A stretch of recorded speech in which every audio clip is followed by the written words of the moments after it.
चलो आज हम सब मिलकर अपनी अपनी शरीर का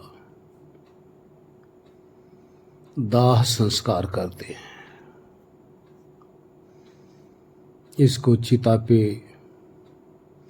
लिटाकर जलाते हैं,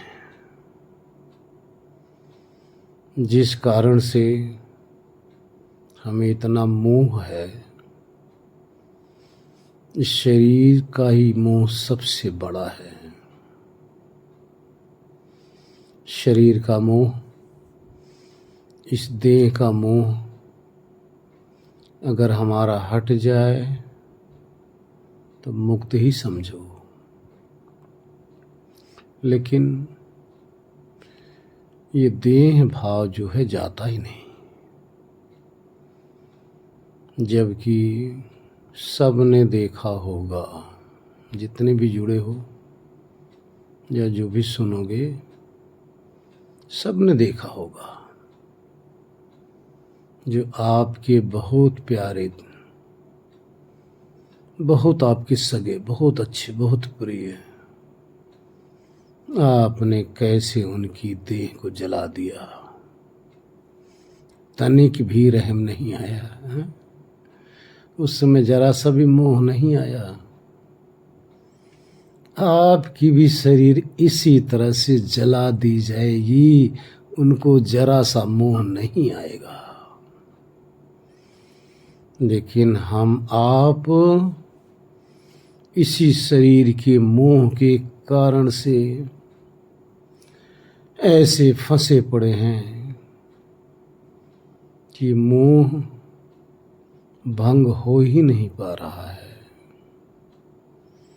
इसलिए चलो उससे पहले भजन सुन लो, फिर इस शरीर के अपने अपने शरीर को जलाते हैं, क्योंकि यही शरीर हमारा मोह का मुख्य कारण है। ये शरीर न रहे, हमारा मोह किसी से न रहे, क्योंकि ये देह है तो इंद्रियां भी हैं, इंद्रियां भी हैं तो विषय भी हैं, विषय भी हैं तो भोग का साधन भी है। मुख्य कारण ये देह है, ध्यान रखना। यदि किसी भी वृक्ष को आपने काटना है, आपने सोचा कि वृक्ष का नाश हो जाए, तो बोलो पत्ते पत्ते तोड़ के उसका नाश करोगे या उसकी डाल तोड़ोगे या फूल तोड़ोगे? अगर किसी वृक्ष का नाश करना है तो उसकी जड़ को ही खत्म कर दो ना। जड़ गई, पूरा वृक्ष धराशायी हो गया। तो हमारा सारा इस संसार का मोह का कारण हमारी ये शरीर है, ये देह है। देह का मोह यदि भंग हो जाए तो हमारे लिए संसार किसी काम का नहीं रह जाएगा। चलो, आपकी शरीर की क्या दशा होने वाली है,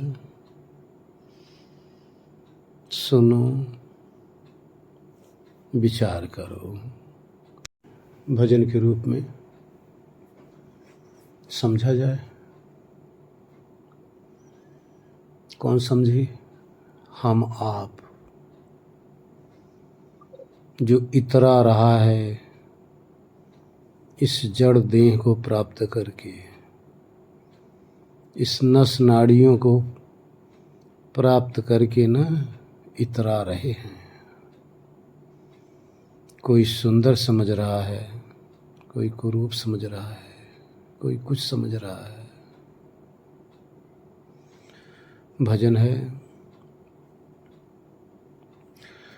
क्यों फूला फूला फिरे जगत में, कैसा तेरा नाता रे। क्यों फूला फूला फिरे जगत में, कैसा नाता रे। हो कैसा नाता रे यहाँ तेरा, कैसा नाता रे। क्यों फूला फूला फिरे जगत में, तेरा कैसा नाता रे। माता कहे यह पुत्र हमारा, बहन कहे वीर मेरा। माता कहे यह पुत्र हमारा, बहन कहे वीर मेरा। भाई कहे है भुजा हमारी, नारी कहे नर मेरा। भाई कहे यह भुजा हमारी, नारी कहे नर मेरा। क्यों फूला फूला फिरे जगत में, कैसा नाता तेरा। स्वार्थ का सब कुटुंब परिवारा, है सत्य वेद का नारा। स्वार्थ का सब कुटुंब परिवारा, है सत्य वेद का नारा। जब मौत ने आकर तुझे पुकारा, छोड़ चला घर द्वारा रे। जब मौत ने आकर तुझे पुकारा, छोड़ चला घर द्वारा रे। क्यों फूला फूला फिरे जगत में, कैसा तेरा नाता रे। अब पेट पकड़ कर माता रोवे, बाह पकड़ कर भाई। लपट झपट के तिरिया रोवे, हंस अकेला जाई। अब पेट पकड़ कर माता रोवे, बाह पकड़ कर भाई। लपट झपट के तिरिया रोवे, हंस अकेला जाई रे। क्यों फूला फूला फिरे जगत में, कैसा नाता रे। हाँ कैसा नाता रे जगत में, तेरा कैसा नाता रे। क्यों फूला फूला फिरे जगत में, तेरा कैसा नाता रे। अरे जब लग जीवे माता रोवे, बहन रोवे 10 मासा। 13 दिन तक तिरिया रोवे, फिर करे घर बासा। जब लग जीवे माता रोवे, बहन रोवे 10 मासा। 13 दिन तक तिरिया रोवे, फिर करे घर मासा। क्यों फूला फूला फिरे जगत में, कैसा तेरा नाता, कैसा तेरा नाता। 4 जने चर गजी मंगाया, चढ़ा काठ की घोड़ी।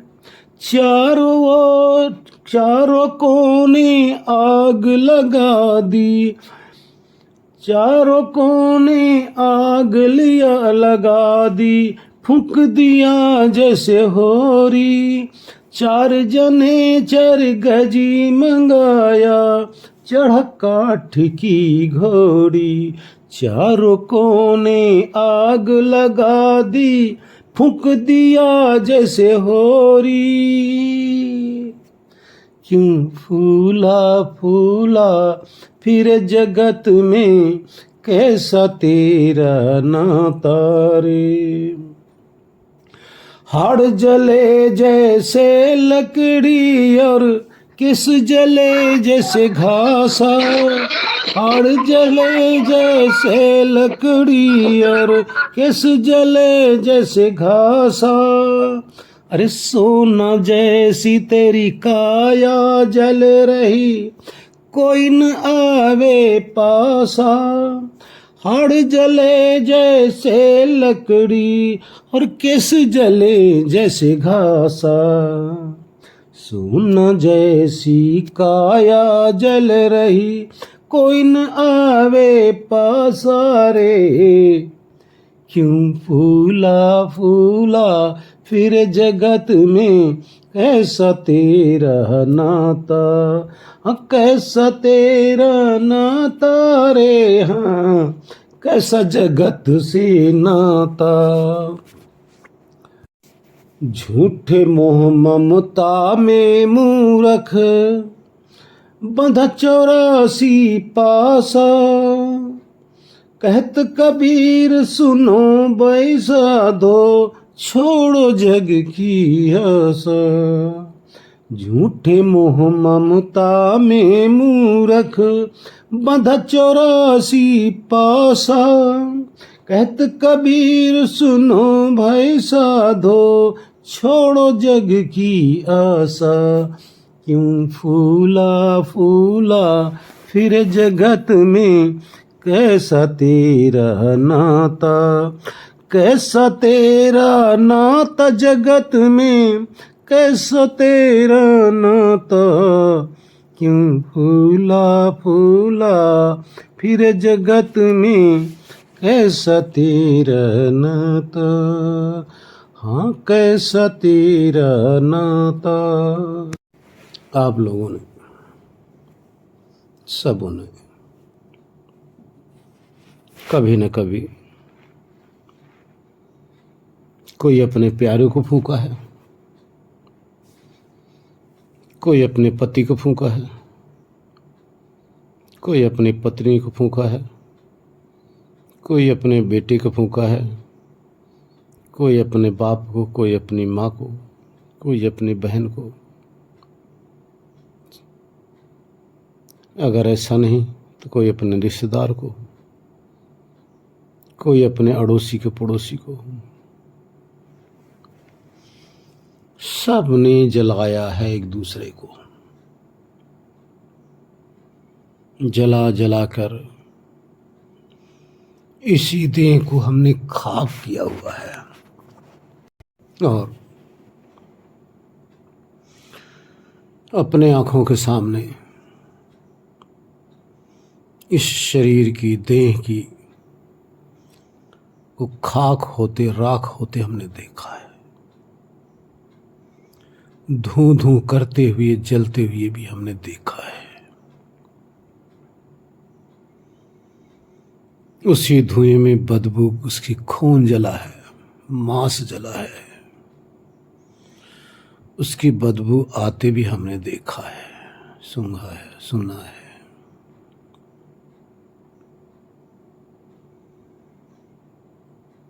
यही दुनिया का अंतिम सत्य है। जब तक हम इसमें बैठे हुए हैं तभी तक हमारी पहचान हो रही है। हमारी पहचान हमारे से नहीं हो रही है। इस समय इस देह से हमारी पहचान हो रही है। देह के कारण से कोई पति, कोई पत्नी, कोई पिता, कोई पुत्र। देह के कारण से ही हम समझ पा रहे हैं। और देह है क्या? नश्वर। इस देह को जलाने वाले सभी तैयार बैठे हैं। और जब तक आप देह में हो तभी तक बोल सकते हो, सुन सकते हो, देख सकते हो, कुछ कर सकते हो। जब तक देह में हो तभी तक इस देह से छूटने का उपाय भी कर सकते हो।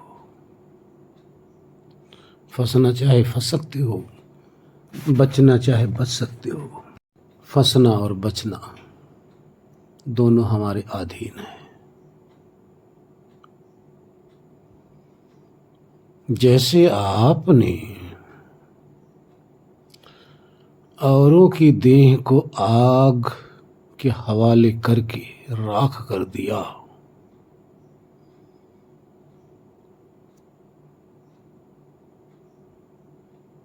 उसी तरह से इस आपकी देह को भी राख कर दिया जाएगा।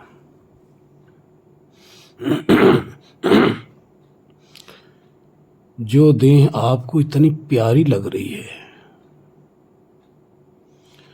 कितना भी समझा लो, बस ऊपर ऊपर से समझ तो आती है, हाँ जी मैं अलग हूं, ऐसा अलग है, लेकिन ये देह का मोह का बंधन नहीं जा रहा है ना, बंधन नहीं जा रहा है। जब तक इस देह का मोह का बंधन ही न जाए, चला न जाए, तब तक हम अध्यात्म निपुण हो ही नहीं सकते।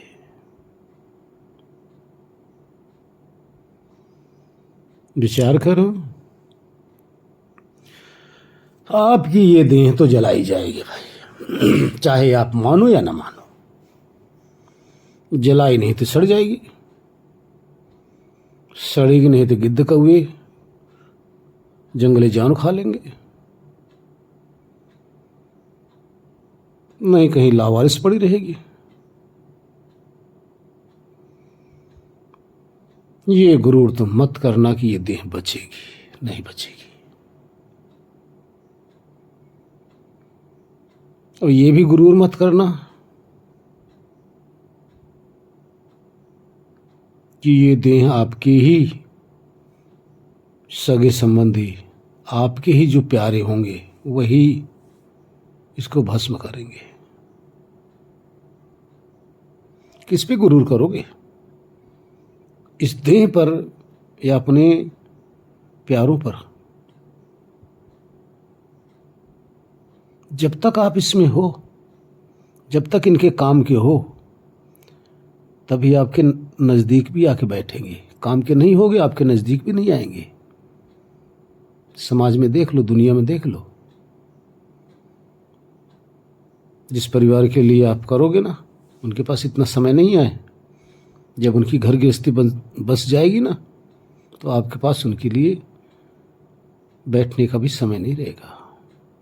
बिरले कोई अच्छे भी होते हैं, ऐसे नहीं, लेकिन इसी मोह के प्रपंच के कारण से हमें जो करना है, करना क्या है, सिर्फ इतना ही तो करना है। अभी इस देह के अंदर हैं और अभी ये देह है, दोनों चीज हैं हम। ना देह कहीं गई है, ना हम कहीं गए हैं। इसको अलग अलग कर लो। देह से अलग होकर, देह से परे जाकर अपनी विदेह अवस्था को ही अनुभव कर लो। यही करना है, अन्यथा एक दिन क्या होगा, देह से अलग तो आपको कर दिया जाएगा जबरदस्ती में। इस देह से आपको निकाल दिया जाएगा जबरदस्ती, फिर आपके पास समय नहीं रहेगा। परमात्मा ने इसीलिए आपको जीवन दिया है। खुद कर लो तो अच्छा है, नहीं तो सोटा तो खाओगे ही। उस समय आपको पश्चाताप करने का भी चांस नहीं मिलेगा। आइए देखिए, जब आपकी ये शरीर जला ही दी जाएगी तो किसके लिए संभाल रहे हो भाई?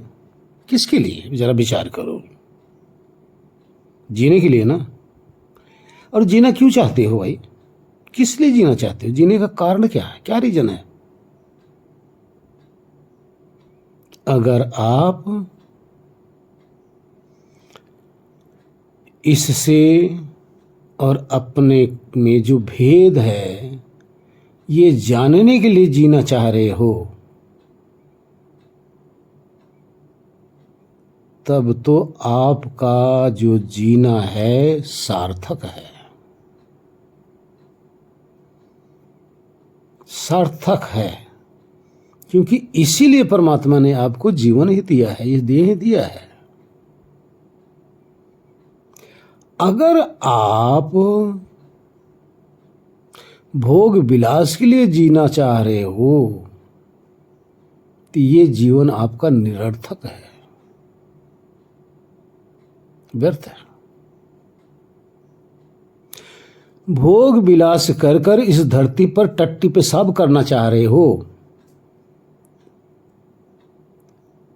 इस धरती को गंदी करना चाह रहे हो, तो आपका जीवन निरर्थक है। क्योंकि ये जो आपकी देह है ना, विष्टा बनाने की फैक्ट्री है भाई, विष्टा बनाने की फैक्ट्री है, ध्यान रखो। जो आप मुख में डालते हो विष्टा बन के निकल जाता है, जो आप मुख में जल डालते हो वो मूत्र बन के निकल जाता है,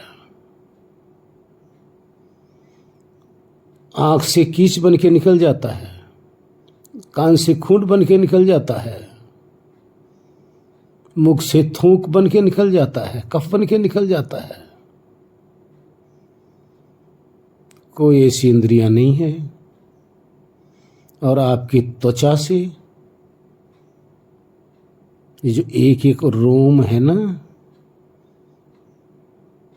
बदबूदार पसीना बन के निकल जाता है।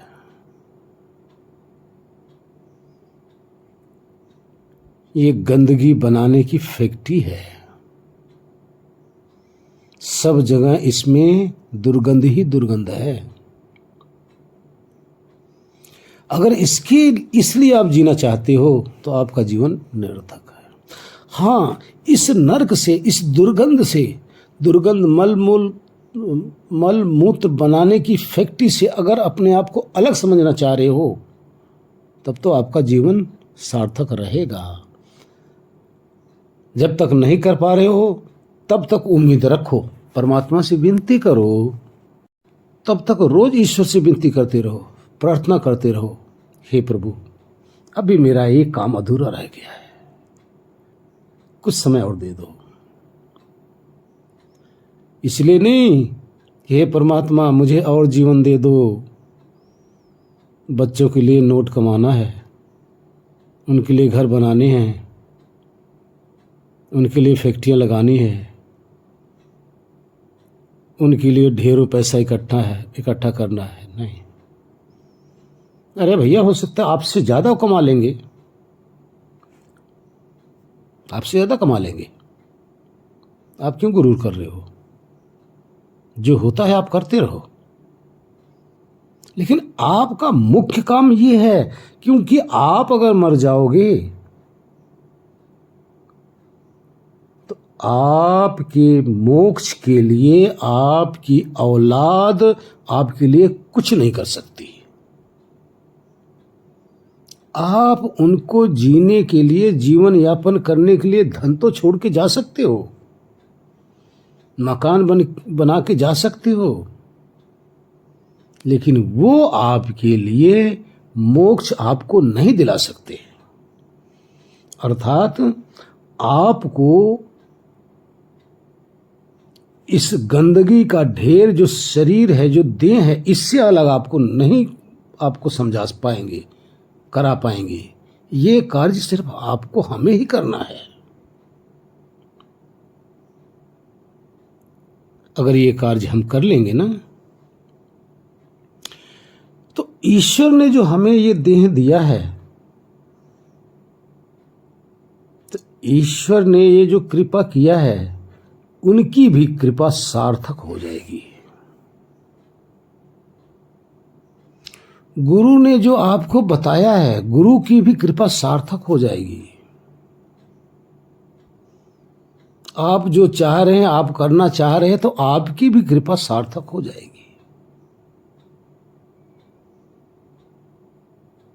आप फिर देह से रहित होकर फिर दोबारा इस देह के संग लगने की आवश्यकता नहीं रह पड़ेगी।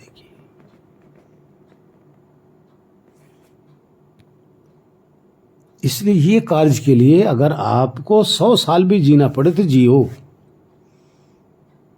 ये आपके लिए अपना कार्य है। सिर्फ ऐसे आराम के लिए तो 84 में जाओ, भोग विलास के लिए 84 में जाओ। जितने भी सुख हैं आपसे ज्यादा 84 में हैं। अब देखो ना, 84 के अंदर पक्षी बन जाओ, आप उड़ते फिरो, क्या जरूरत है? कितनी आजादी है उसमें। जिस मर्जी वृक्ष पे बैठो, जहां मर्जी जाओ, पशु बन जाओ, जिसके अंदर शारीरिक वासना की आवश्यकता है। पशुओं में कोई बंदिश नहीं है, कोई बंधन नहीं है। मनुष्य में बंधन है, लेकिन वहां आप अपने आप को छुड़ा नहीं पाओगे, छुड़ा नहीं सकते। यहां आस अपने आप को इस देह से के आवागमन के चक्कर से, देह के बंधन से आप बचा सकते हो। क्योंकि ये देह मिट्टी, पानी, हवा, आग से रचकर एक पुतला बना दिया गया और उसमें आपको बिठा दिया गया है। बस यही तो कैद है, इसी का नाम कैद है। यहां आपकी स्वतंत्रता नहीं है, यहां परतंत्रता है। और इसी परतंत्रता से तो हमें मुक्त होना है भाई। अगर ऐसा हम कर लेते हैं तो तुम्हारा जीवन ईश्वर की कृपा, हमारी कृपा, अपनी गुरु की कृपा, सब की कृपा कारगर हो जाएगी। चलो अभी अभी तुरंत आप लोग अपने अपने आसन पर बैठिए। चलो अपनी चिता सजाए, सब कोई लेट जाओ अपने अपने आसन पर।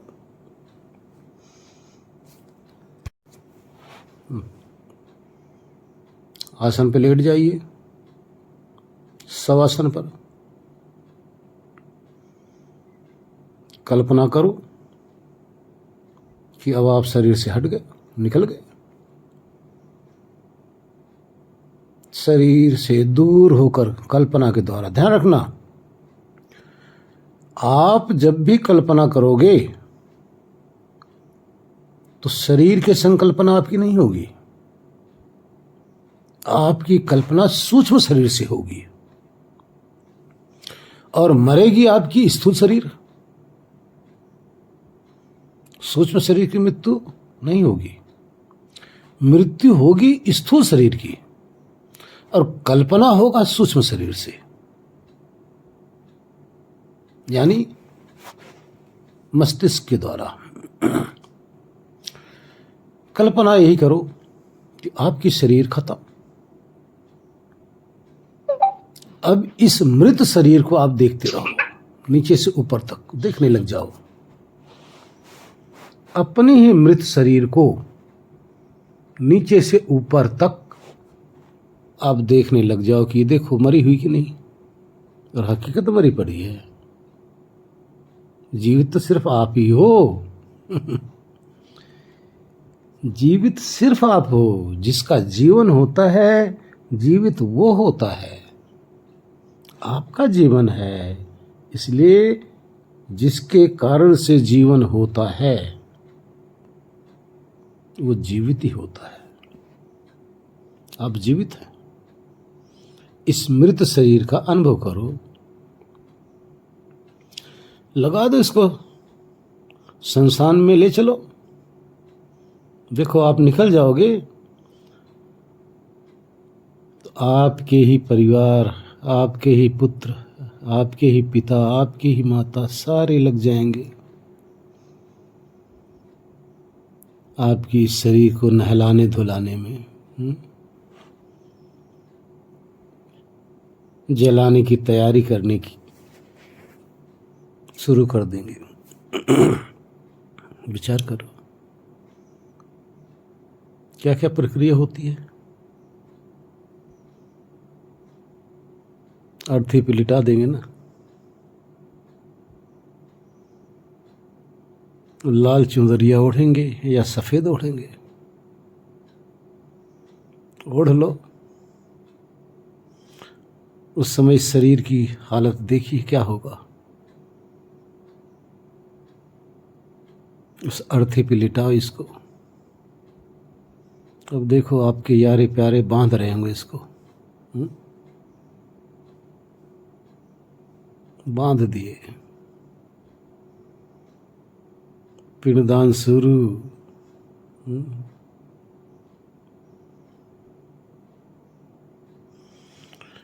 उठा लिए चार कंधे पर भाई आपको, आपकी इस लाश को देखते रहो। कंधे पर उठा लिए चार। राम नाम सत्य है, सबकी ही गत्य है। सुनो आवाज,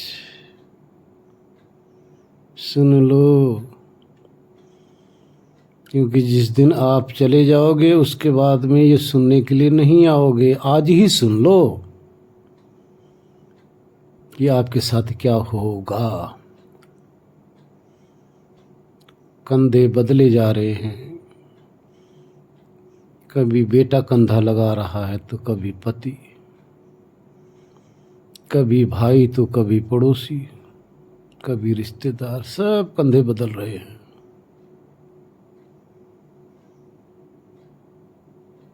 राम नाम सत्य है, सबकी यही गत है। यानी राम ईश्वर ही नाम सत्य है, बाकी शरीर की गति सबकी ऐसी होनी है। किसको समझा रहे हैं? जो चला गया उसको, या जो वहाँ कंधे बदल रहे हैं उनको? कोई सुनने वाला नहीं, कोई समझने वाला नहीं भाई। आप समझो, आप तो चल बसे, देखते रहो आपकी लाश के साथ क्या हो रहा है। ले गई, कुछ जन वहाँ पहुँच गए शमशान में। अगर आपको 7 कुंटल लकड़ी चाहिए आपकी शरीर को जलाने के लिए, तो 5 में ही गुजारा करेंगे। 7 कुंटल नहीं, 5 ही करेंगे। 5 की जरूरत हो 3 ही में गुजारा कर लेंगे। वहाँ भी 1-2 कुंटल कंजूसी कर जाएंगे। पैसा तो आपने छोड़ा हुआ है ना, कमाई करके तो आपने ही छोड़ा हुआ है ना। लेकिन नहीं, 5 की जगह 3 कुंटल में काम चला लो।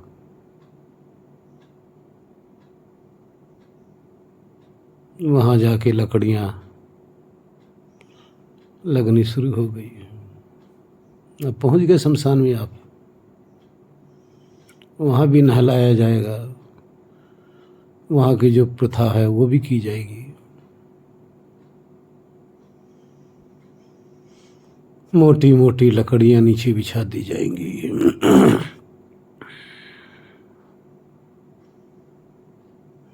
आपके पति,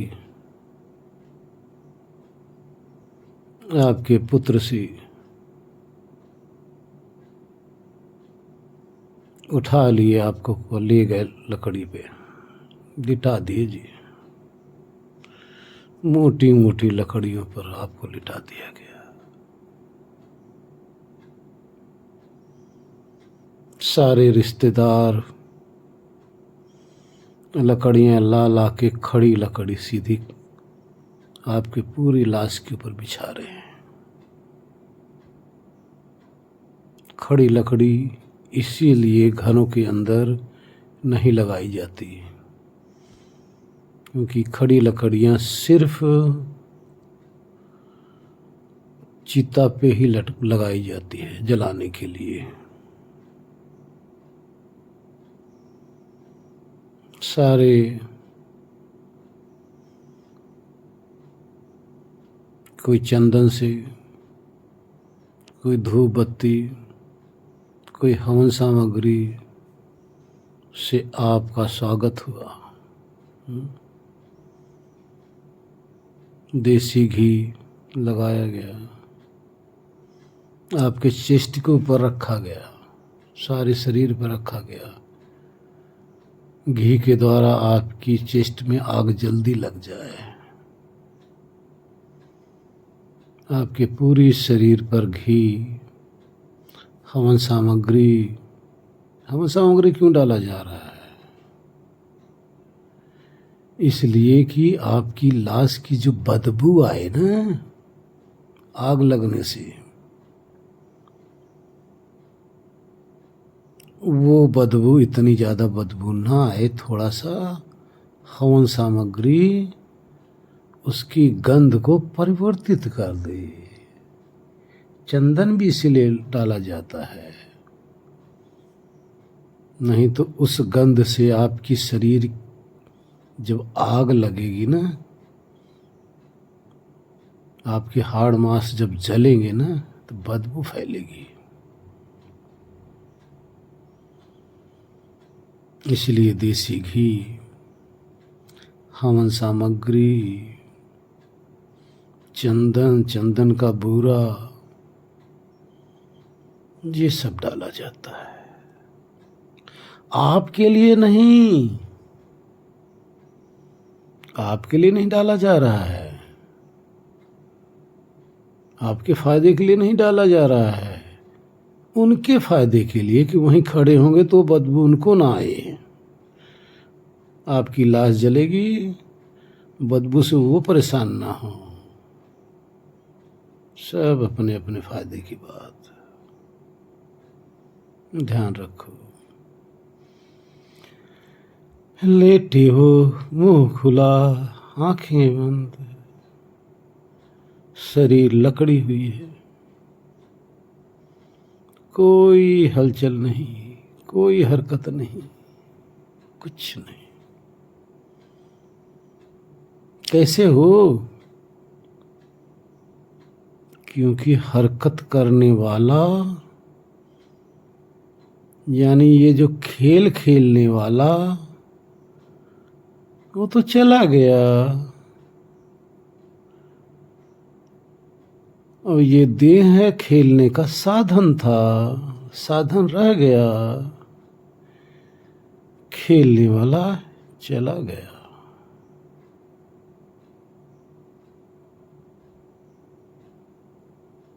अब उसमें आग लग गई, लगा दी आग। अब आप देखो ना, आपकी शरीर में आग लग रही है। जिस देह से के लिए जन्म से लेकर मृत्यु तक 10 साल, 20 साल, 50 साल, 60 साल, 70 साल, 80 साल, 90 साल, 100 साल आपने उसको सजाने में, संवारने में, उसको खिला पिला के तंदुरुस्त रखने में, उसके साथ इतना राग था, इतना मोह था,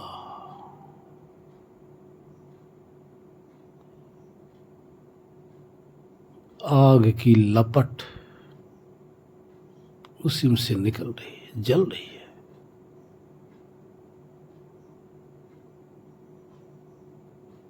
घंटा, आधा घंटे में, 10 मिनट, 15 मिनट आग लगने के बाद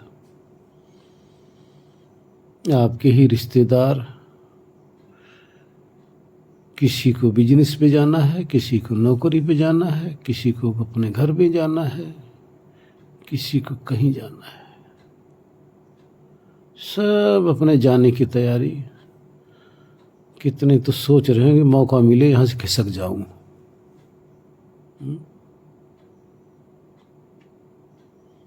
कितने तो मजबूर हैं कि नहीं सब चलेंगे तभी जाना होगा, पंडित जी आज्ञा दे तभी जाएं। अब आपकी शरीर जल रही है, ऊपर तक लौ लकड़ी जलती हुई, उसी के मध्य में आपकी शरीर जली जा रही है, कोई देख भी नहीं रहा। सारी चर्बी जल रही है, हड्डियां जल रही हैं, खाल जल गया, सब उसी में मोम की तरफ पिघल रहा है। वो सब देख रहे हैं। इतने में तो सारे अपने घर परिवार व्यापार की एक दूसरे की बातें छेड़ दिए। सब अपने अपनी बातों में मस्त हो गए। अब आप जल रहे हो अकेले। जो आपका सगा है वो भी सोचेगा जी इतनी जल्दी निकले यहाँ से, पंडित जी बुलाएं। थोड़ी देर में पंडित जी बुला रहे हैं, चलो जी आ जाओ, परसों आ जाना, फूल चुगने आ जाना, ऐसे ऐसे प्रोग्राम होगा। हरिद्वार जाना, गढ़गंगा जाना है, इतने बजे आ जाना। अब आप जलो अकेले। आपकी शरीर जल भी नहीं पाई, सब चल दिए छोड़ के। अब वहाँ एक बंदा है, वो लठ लिए आपकी शरीर अकड़ रही है, लठ मार मार के उसको सीधा कर रहा, तोड़ रहा है। आपका सर कहीं लुढ़क रहा है, हाथ कहीं लुढ़क रहा है, जल जल के कट कट के। अब वो सब इकट्ठा किए जा रहा बांस से कि भाई इधर उधर न होने पाए। अंत में शाम तक राख हो गए। बस हो गया आपका काम तमाम। कौन पहचानेगा आपको? किससे पहचाने जाओगे? जिससे आपकी पहचान थी वो तो भस्म कर दिए। बस अब आपकी मूर्ति लगा के घर में रख लेंगे। ये मेरी माँ थी, ये मेरे बाप थे, ये मेरे भाई थे, ये मेरी बहन थी। बस उसके बाद में आपका क्या हुआ? आप तो गए कहीं। अब आपने जो कुछ भी किया हुआ था इस शरीर के लिए किया था, इस परिवार के लिए किया था, तो जितना भी आपने पुण्य और पाप किया था उस पाप पुण्य की गठरी को लेकर तो आप चले गए, लेकिन जिसके लिए पाप किया था वो यहीं छोड़ गए, वो सारे धन यहीं छोड़ गए। उस सभी धन को भोगने वाले तैयार बैठे हैं। आपके मैले कुचैले कपड़े तो ले जाके फूंक आएंगे। जिस बिस्तर पर आप लेटे थे वो बिस्तर ले जाके जलाएंगे, लेकिन जितनी आपने नोट की गड्डियां रखा था वो सब छुपा लेंगे। जितना सोना चांदी रखा था सब संभाल लेंगे। जो भी आपने जमीन जायदाद खरीदा था उसके सारे पेपर रख लेंगे, लेकिन आपकी शरीर से जो कपड़े टच थे उसको अशुभ समझकर फूंक देंगे या किसी को बांट देंगे। बस 2 दिन 4 दिन 10 दिन 13वीं कर लेंगे। आप तो चले गए इनके कर्म, इस कर्मों को लेकर, जिसके लिए आपने सारा एक घर बनाया, मकान बनाया, परिवार को खिलाया, इतनी ज़मीन खरीदा, इतने बैंक बैलेंस किया, इतने आपने सब कुछ किया। सब भोगने वाले तैयार बैठे हैं, उसको बांटने वाले तैयार बैठे हैं। लेकिन जो आपने पाप पूर्ण किया है इसको कोई नहीं बांटेगा, ये आप लेके गए, चल गए आप दूसरे जीवन के लिए। पाप पुण्य आपका, धन संपत्ति इन लोगों की है जो पीछे रह गए। तो भाई इसके लिए आप मत करो, जो होता करो, लेकिन ये जो आपकी जो देह जला दी गई और जो देह में से निकल गया, ये दो थे भाई, एक नहीं। एक जलने वाली देह, एक जलने से पहले जो निकल गया, जिसके कारण से ये जलाई गई, जिसके निकलने के बाद ये जलाई गई। ये दोनों सत्ता सत्य हैं। देह यहीं मिली थी, यहीं रह गई। आप कहीं से आए थे, कहीं चले गए। बस यही पहचान कर लो,